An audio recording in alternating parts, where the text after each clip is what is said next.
Hey everyone, Tanya with ALS Family of Faith. I have Tammy with me this morning who will be sharing a little bit of her journey while she's been caring for her husband. And we're just going to hear more about that journey. Tammy, I would love to hear how ALS has affected you and your family and what that has looked like for you. Oh, where to begin? Rob and I started dating in May of 2013. It's when he started showing symptoms, was right around then. Started with falls. I used to call him my little tumbleweed because the man would just fall. We couldn't figure it out. He always blamed it on his knee. I was just like, man, okay. And then he would scare very easy, and he had his daughters were, I don't know, 13 and 15 at the time, so we would scare him all the time because it was funny how easily he Yeah. startled. So it was about 2015. His walk-in progressively was getting a little worse. He just blamed it on his knee. He's just got a really bad knee. He was always a very athletic man. So his sister came to me one day, and she lives out of town, so she doesn't see him very often. And she had said to me, she goes, "Is Rob been drinking a lot?" I'm like, "No, why?" She goes, "Well, he walks drunk and he sounds like he's slurring his words." And I'm thinking to myself, really? Well, somebody who's around it all the time, you don't notice those subtle changes. Yeah. So we kind of threw it off, didn't think much about it. And then somebody else said something. And then we were like, okay, we need to go figure out what's going on. And had a couple tests run. And, finally his neurologist, said this was in February of 2016. He goes, we've figured out what it is. We're thinking you have PLS. We're like, okay. So, he gave us a little bit of information on it and basically went, goodbye, good luck. Yeah. So we were just kind of lost. And we just kind of dealt with the symptoms, and there's nothing really a whole lot anybody could do. They tried like giving him 8 muscle relaxers a day, and Oh my he was a gosh. zombie, and it was just a mess for a long time. So that was February of 2016. We got married in July of 2016. Oh Um, my goodness. it wasn't until it was 2020 when I discovered the ALS clinic, USF ALS clinic in Tampa. And I talked to him. I'm like, let's go, make an appointment there, because they don't just deal with ALS, they deal with PLS too. And he's like, Okay. oh. So we go in there and they, run a couple more tests, that electrical whatever Yeah. that horrible test is. But Yeah. then, they told him that he was misdiagnosed and he did have ALS. Oh So, my goodness. yeah. And so how many years was that you guys went thinking it was one diagnosis? And yeah, No, yeah, 4 years, 4 years. 4 years. I, in the back of my mind, knew, because he was still progressively getting a little worse and a Yeah. little worse. I knew, because I did a lot of research on PLS. I did a lot of research on ALS, and I knew. Yeah. Yeah, So I mean, I hear that from so many spouses because let's be honest, I feel like you guys are the ones who are looking into it and trying to figure out how you can help and what needs to be done. And while doing all of this and caring for your husband now, where was your mental health? How did you manage working through all of that and then after getting the diagnosis? the diagnosis of PLS was devastating, but there was, it wasn't a death sentence. It Yeah. wasn't, or PLS isn't terminal. So we kind of just came to grips with, well, just, we're not going to worry about it. Just when another progression happens, we'll deal with that progression when it happens. And, we'll just go from there. And then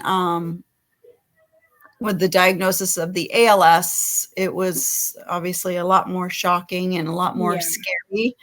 Um, and, it's just, having to tell family and friends, Yeah. and knowing that there's a timeline, and it's very devastating. Um, Again, we both were kind of had the mentality of what we're not gonna worry about tomorrow, because then it's just gonna take away from today. But you do. I mean, you worry. Yeah. And then, I'm his mental health suffered through this. My mental health suffered through this. There's no help out there really. Yeah. The clinics offer respiratory and, speech and PT and OT and all these therapies, but they don't offer mental health, which I think is just, crazy.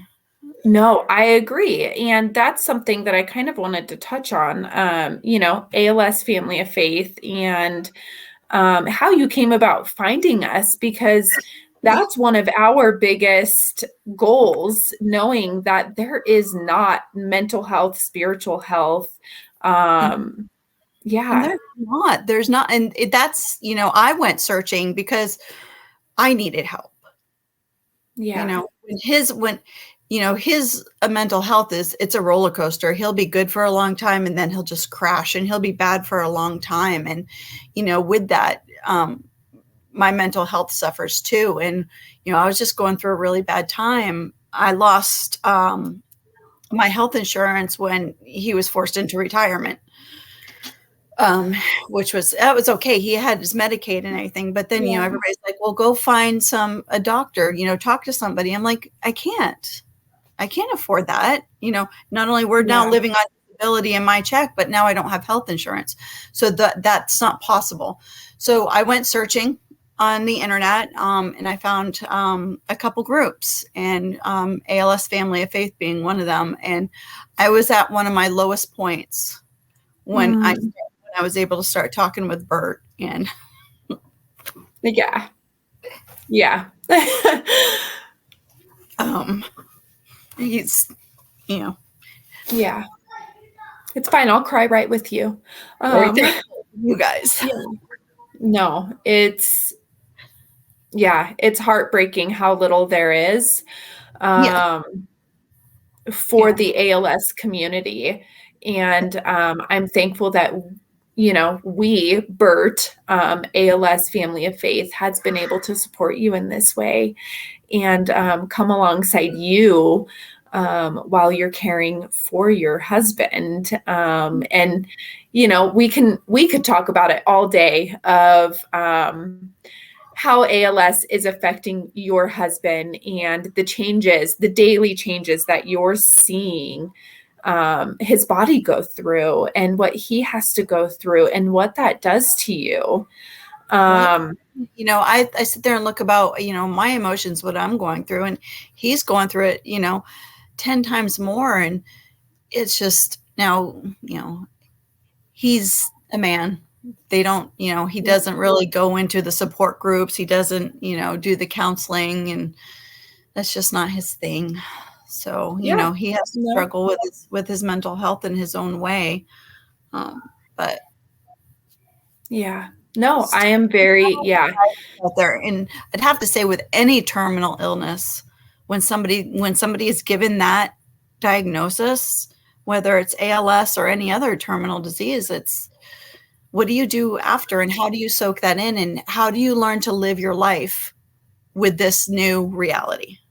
yeah, yeah. It's life changing. It's life altering. And that kind of leads me into how were friendships? How was family? I mean, um, just knowing that you had friends, maybe, before the diagnosis and what that looked like, and transitioning after receiving the diagnosis. A lot has changed. A lot of relationships have changed. Some family has gotten closer. Other family is, not as close.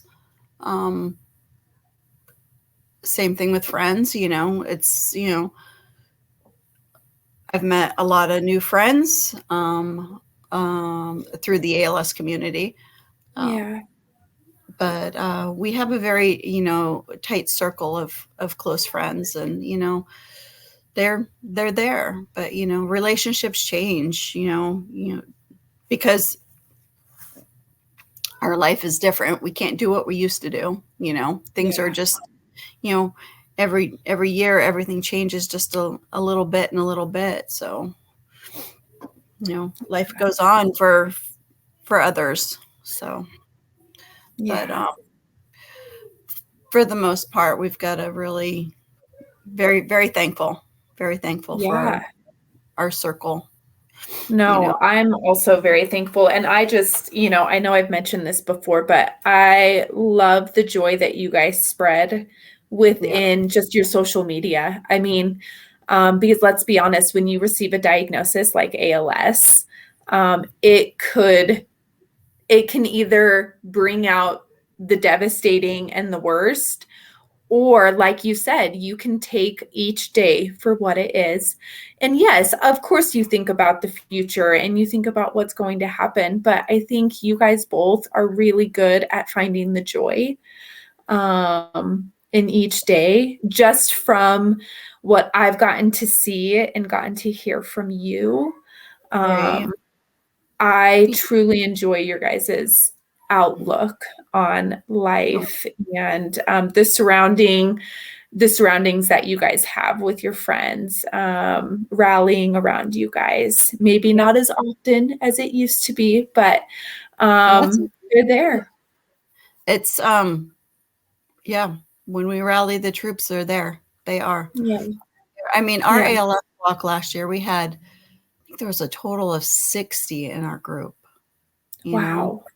And that's just, it was Wow. such an amazing day to know that, you really got that backing behind you. And they, Yeah. they all love him. Everybody loves him. Nobody wants to see him going through this, Yeah. you No, know. of course. And that's one of the hard things is, yes, friendships on the outside see it every now and then, but that's something that you are on the daily witnessing, the changes and the progression of ALS. I was really curious to, and this is probably going to be a hard one to tie down, but what is one thing that you would say ALS families need more of? What someone who's caring for her husband living with ALS, what is needed? What is needed? Yeah. Mental health help. I would also say, like, more education on how to handle the next steps when Yeah. the next step happens, when we have to, whatever the next transition in this journey might be, is being prepared for those and having the right training in it. And um, there's so Yeah. much. There really is. Oh, And I know. I knew this would be I knew there's, this was kind of a hard you one know, to nail down. and as they progress, we're still not at, a really bad stage. Yeah. He's still very, independent and eating and breathing and semi walking, you Yeah. know. So, we're still at that part of our journey. We Yeah. haven't, the fall scared me. I thought we were just going to go, Yeah. well, and it was kind of all of a sudden, bam, there it is. But that man just, he's one of the strongest, most stubborn, most resilient people I've ever met. That's for sure. Yeah. Yes. Well, I mean, let's be honest. They need to be resilient and they need to be strong. You know, Yeah, but one thing no, it I'm finding out, especially through this fall, is how many medical professionals have no clue on how to treat somebody with ALS. They're not educated on it. Hmm. They're not. They're like completely not educated. Thank God I was allowed to be in the ER with him when they first were working on him, and they were getting ready to do oxygen and everything. I'm like, he can't have just oxygen. You have to put him on a That ventilator. is, You can't like you. And they're like, well, that doesn't make any sense. And like, I had to pull up articles and my notes and show them this is why he can't have it. His diaphragm's weak. He can't expel that CO2. And I shouldn't be educating having to tell them. professionals on how to deal with my husband. But Wow. Wow. kept I did yelling not at know that experience. he had to throw up, with the head injury. He had the vomiting and Yeah. everything. And he can't make it, his body doesn't just voluntarily throw up anymore. He has to force it. And they kept yelling at him and telling him not to do that. And, sometimes he has to do that just to burp. He has to do that. And I had Oh to, my goodness. tell them that, he needs to do it this way if he's got to get it up. So when he was like doing it, I'm like, just don't do it. I was like holding his finger back. I'm like, just like walk out of the room or something. Yeah.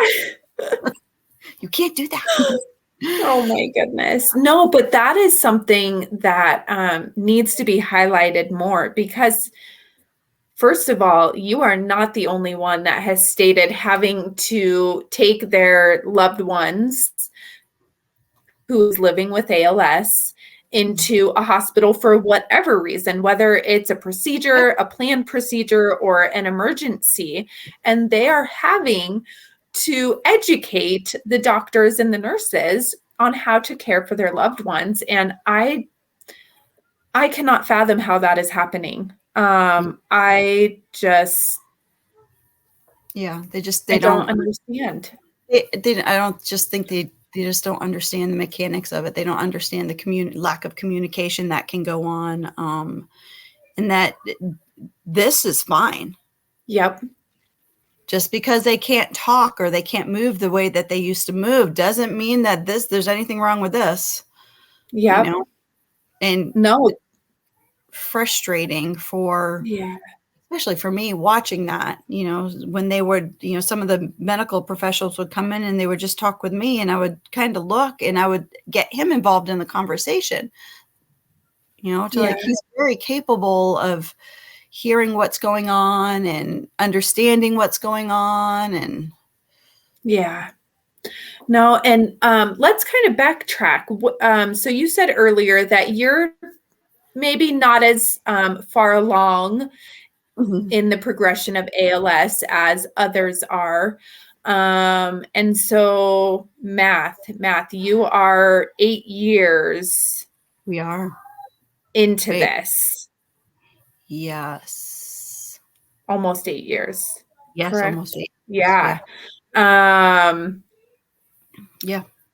That is, I mean, the fact that, correct me if I'm wrong, he does not have a feeding tube yet, does he? No. Nope. Um, Still eating and breathing on his own and, semi walking. He, yeah, heck, I mean, he started showing symptoms about 10 years ago. So, he's yeah, a slow progressor, which is a double-edged sword. yes, He feels very tortured by this disease and would just like it to be over with. yeah.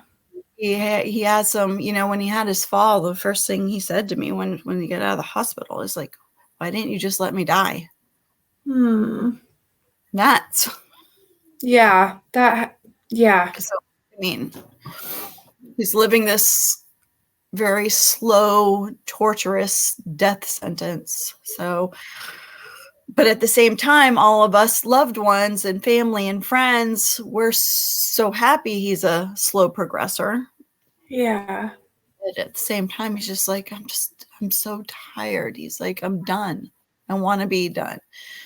So we Mm, stopped all the ALS medications. okay, Back, I don't know, probably about maybe 4 or 5 months ago. Um, okay. and we just decided it was quality over quantity Yep. at this, because the ALS meds, what they're just stretching out this miserable life for just a little bit. They're not curing anything, and they're making him Yeah. sick. He's like, why do I want to extend my life feeling like this the whole time? Yep. So we stopped on the medications, and he's definitely progressing a little bit more since we stopped him. Okay. But his whole demeanor and mood and how he feels is definitely different stopping all that medication. Oh, I mean, that's a decision each person makes, but Yes. it seems as though knowing that you kind of have your husband back. Yeah. Um, and, Yeah. personality wise and how he's feeling and not always being sick. And, obviously you guys have so many people thinking about you and praying over you guys. I was actually curious, kind of one last thing I just came to mind. Church, have you guys been involved in your local church? Have you after his diagnosis, what did life look like with the local church and being involved? He, after his diagnosis, he kind of stepped away from the Yeah. church. Our pastor was doing a sermon one day, and basically the sermon was, if you're in poor health, or this is because of the sins, because of your sins, and that really hit. Oh, Yeah, it was yeah, so that didn't oh, go well yeah. at all. And after that, Rob kind of stepped away from Well, church. I They unfortunately don't Yeah, blame him. yeah. That's unfortunate that that is what was um, shared, Mhm. and I can only imagine how that hit him Yes. um, Yep. after receiving a diagnosis like ALS. Yeah. So he just kind of stepped away, and the church has tried to reach out a couple times, just for fellowship, a couple of the elders and stuff, but Rob's just like, I'm just not ready. So, and that's Yeah, fine. It's fine. yeah, I understand. So, you know, so the support from the church isn't there the way it probably should have been, but at the same time, he kind of was just like, yeah. I need to step back from you. So Mm-hmm. it's No, understandable. yeah, it really is. Well, I mean, I would just love to finish off with um, just thanking you for trusting us, ALS Family of Faith, um, to support you and allowing us to support you, Yes. and taking that next step and just reaching out, finding all of the resources. And a part of these videos is we want to share stories like yours. Um, so this way there's more awareness because people need to know the mental health that not only the person living with ALS is going through, but also their caregivers and their loved ones. Their family. Um, and that Every there's much more needed. there is much more needed. I agree. Yeah. And doing videos like this, awareness is just the best way to get the word out there that the ALS community needs help. There's a lot of help out there, but not all in the right areas. Yes. If that makes any sense. Yes. You know, No, there's it lots does. into research, tons of money going into research, which is great. But there's no, there's foundations out there that can help with certain things, but there's still a lot that needs to be done and a lot that needs to be covered. So Yeah, I think you're right. You just touched on something. There's a lot of money going into the research of ALS and the cure, but there's not much for those who are living with it right now and who are walking this journey. I mean, countless of people are sharing similar stories of doctors just not knowing, Yeah, and not being educated to where, unfortunately, I feel like the ALS community is receiving poor services, and it's so unfortunate. it is. I mean, it's not just the health aspect that comes with this. There's the, you know, we need grief counseling. We need financial counseling because ALS will pretty much bankrupt you. Yes. Um, we need Yeah. medical training. There's just, there's a lot. There's a lot. Yeah. Oh, Tammy, well, I just want to thank you so much for being vulnerable, sharing your journey, and allowing us to just hear a little part of your journey today. And obviously, I hope to be able to do many more of these with you. So thank you so much. And thank you guys too. Like I said, you were a lifesaver for me in a very low time, and I will forever, Mm. ever be thankful for ALS Oh. Family of Faith.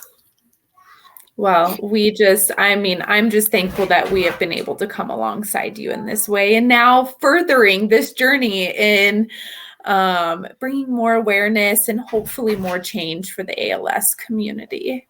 Yes, absolutely. Yes, yes.